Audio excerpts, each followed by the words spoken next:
Welcome to Daxue Talks, a show powered by Daxue Consulting, a China-based strategic market research company founded in 2010. With Daxue Talks, you will stay up to date with all the latest business updates in China.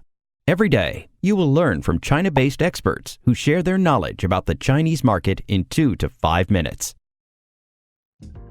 My name is Fabian. I'm the founder and growth director of UpLab, a company where we help influencers become better at who they are. And at the same time, we do influencer marketing, mainly specialized in Douyin for China. What is Douyin?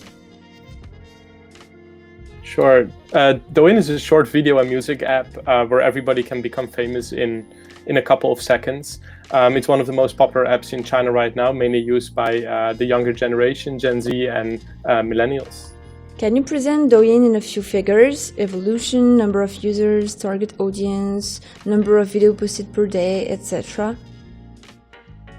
So Douyin has 250 million daily active users and 500 million monthly active users, lastly presented a couple months ago. What I mentioned, it's mainly used by people from Gen Z and millennials, but the gray hair generation is also starting to use it more, partly to kind of monitor their younger generation, family and friends, I guess. So yeah, I think that's it. Are there any internet challenges on Douyin, like Ice Bucket Challenge or these kind of things? And what are the current ones? So Douyin is actually mainly driven by challenges, like how Weibo also is in China. So every single day there are different types of challenges, sometimes initiated by KOLs, sometimes by companies, or sometimes by Douyin itself. These challenges are sometimes just for 24 hours, sometimes for a week, and sometimes they go on for a couple of months, really depending on the popularity of the challenge itself. What is the most viewed video ever on Douyin in China? I don't know exactly the most popular video, but there are a couple of very popular challenges. So usually how Douyin kind of the video getting popular is driven through these challenges. So people are participating in a particular challenge, and then some of these videos become very popular, but it's part of the challenge. So that's kind of how Douyin itself works. So I think a very popular challenge on Douyin definitely recently was from Oppo Reno. So Oppo, the mobile phone smartphone company, with Reno. So they actually did very well on Douyin because they had a particular type of video which was very easy to copy for the audience, for their target audience, and at the same time they had a very addictive song which got very popular, and everybody started using this song and just became a very popular Douyin style song. If you're a user of Douyin, you kind of know what type of songs are popular on Douyin, but Oppo Reno was a very popular challenge in that.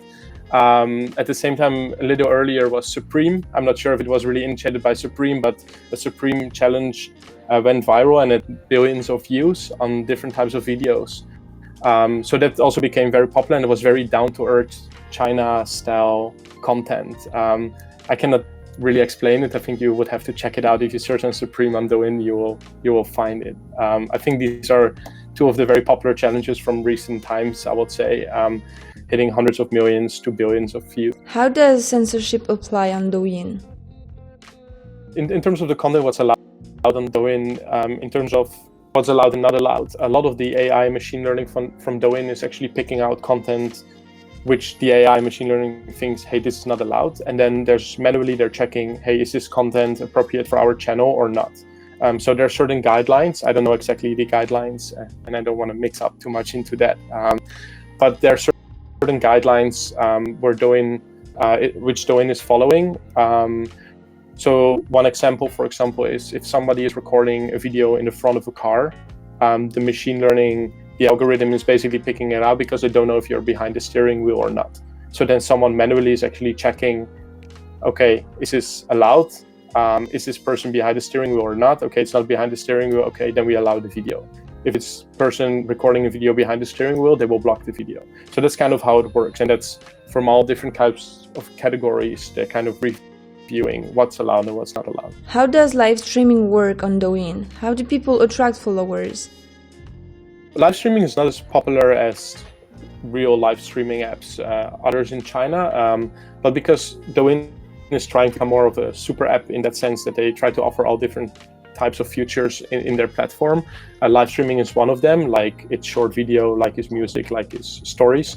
So live streaming has been used. So people in China are using live streaming. People actually can gift certain presents with, let's say, money inside. So people can earn an additional type of income. They can monetize through live streaming. Usually the type of live streaming is more lifestyle related, sometimes F&B, so food and beverages related, or makeup and beauty related. That are the type of thing you actually see the most on Douyin. Any questions? We will find an expert to answer them.